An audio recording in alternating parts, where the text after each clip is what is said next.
On the seventh day, God had finished creating the heavens and the earth, and he rested from all his work. God blessed the seventh day and made it holy because it was the day he rested from all his creation. This is the story of how the heavens and the earth were made. When the Lord God made the earth and the heavens, there were no plants or crops growing because there had been no rain, and no one was there to work the ground. But streams came up from the earth and watered the land. Then the Lord God formed a man from the dust of the ground. He breathed the breath of life into the man's nostrils, and the man became a living being. The Lord God planted a garden in Eden in the east, and there he placed the man he had made. The Lord God made all kinds of beautiful trees that produced fruit good for food. In the middle of the garden were the tree of life and the tree of the knowledge of good and evil. A river flowed out of Eden to water the garden, and it divided into 4 rivers. The first was the Pishon, which flowed through a land rich in gold, bdellium, and onyx. The second was the Gihon, which flowed through the land of Cush. The third was the Tigris, which flowed east of Assyria, and the fourth was the Euphrates.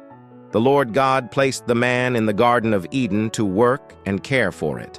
And he commanded the man, "You are free to eat from any tree in the garden, but you must not eat from the tree of the knowledge of good and evil, for when you eat from it, you will surely die." Then the Lord God said, "It is not good for the man to be alone. I will make a helper suitable for him." So the Lord God formed all the animals and birds from the ground. He brought them to the man to see what he would name them, and whatever the man called each living creature, that was its name.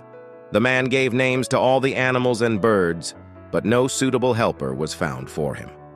So the Lord God caused the man to fall into a deep sleep.